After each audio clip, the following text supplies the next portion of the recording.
Tottenham 2, Woolwich Arsenal 3. Arsenal come to the lane for the second time in a row and come away with all 3 points in the Premier League. It always hurts to lose to the scum. It's always frustrating. And to be honest with you guys, I'd be able to sit here and accept defeat if they played like they had on Tuesday and they were absolutely fantastic all game. But they weren't great today. We had more possession, more shots. I'd argue that in open play, we were the better team. But one of the big reasons we lost today is because they're a team who know how to score from set pieces and we're a team who don't know how to defend one.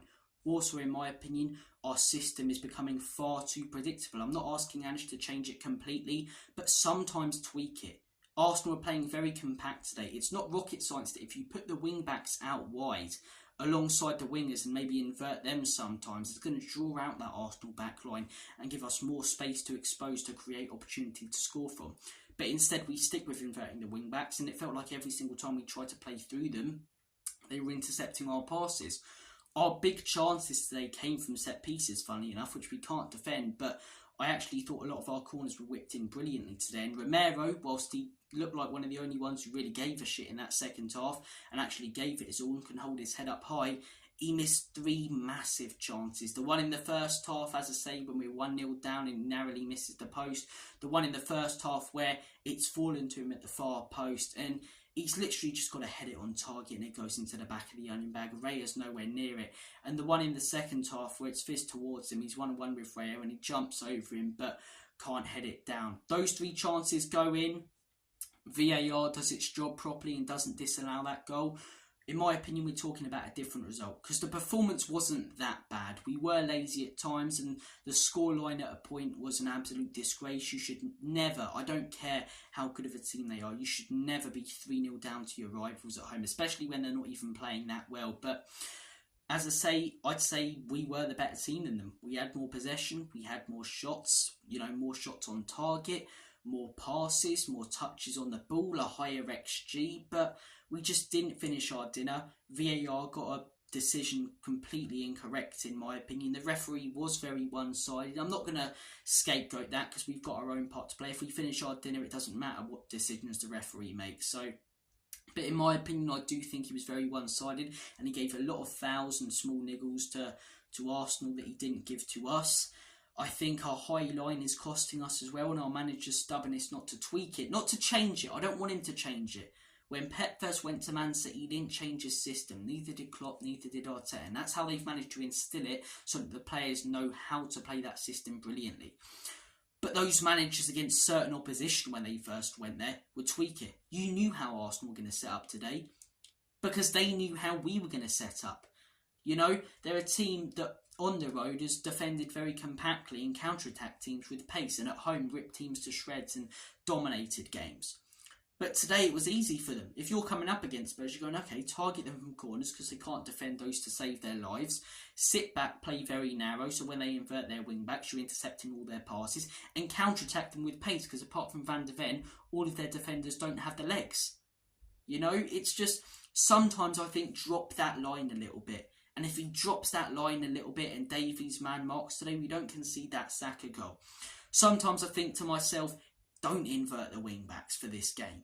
Maybe do it the next one when we're playing Burnley or Crystal Palace, but in a game like this, don't. Especially against the best defence in the league. It's just, I don't think it was a disgraceful performance. I think at a point the scoreline was an absolute disgrace. But it's not one of those that you come away from like the Fulham one or Brighton one going, we could have lost by more. Because if anything, with the chances that we created and things that didn't go our way, we could have won that game. But at the end of the day, it's all if, buts and maybes and looking back in hindsight. And what isn't in those games is the emotion.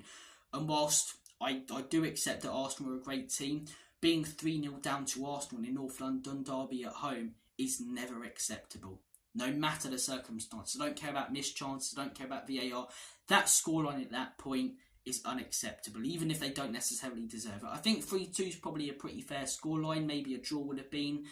But I don't think either team deserved to really win it by more than 1 goal. They are a better team than us. They've got more quality. They kept their heads at the end. And in my opinion, I wouldn't be surprised if we go on and beat Manchester City now and help them out. But look, It's an interesting title race, top 4 race. The commentators are constantly talking about it. I don't care.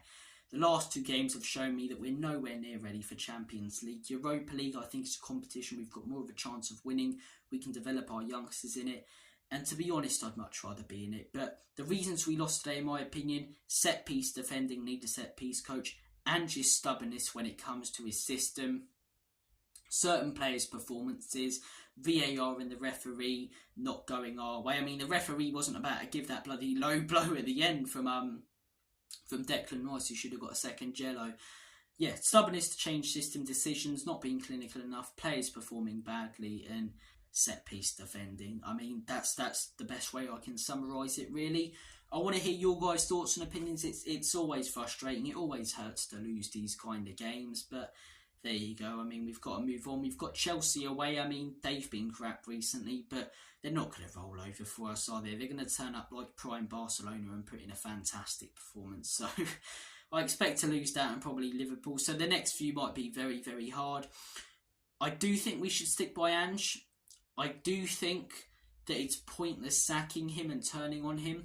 And I think we should judge him next season. But having said that, just because it is a transitional season, it doesn't mean we just move on and forget games like this. Because we have still just lost to our rivals, no matter how good they are at home, and conceded 3 goals. And if we lose the next 2, that is 4 losses in a row. It doesn't matter about the opposition, the games.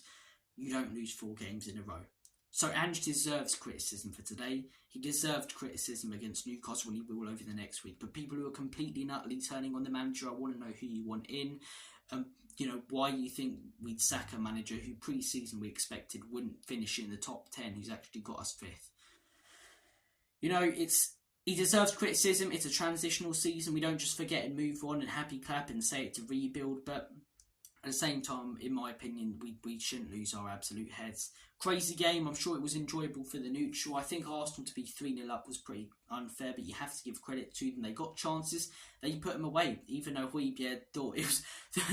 he thought it was at the other end trying to score an absolutely fantastic near post header, and then Saka was 1-on-1 with Davies, who was slipping all over the place, and then the third goal, I don't even want to talk about it. I like Vicario, but his defending is poor. But look, I was ready to get ripped to absolute shreds all week. I'll still get the piss taken out of me, but we lost by 1 goal to one of the title contending teams. That's the excuse I can use, but there you go. Arsenal are a better side than us. They're miles ahead of us. A lot went wrong today, but also a lot went right. I don't think the scoreline at one point reflected the performance from us or them, and I think we ought to move on to the next one. If we can beat Chelsea now, I'll take that all day long.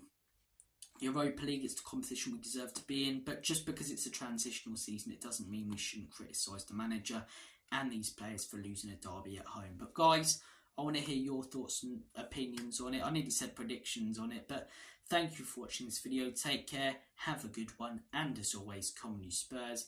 In Big Ange we trust. Enoch and Lee.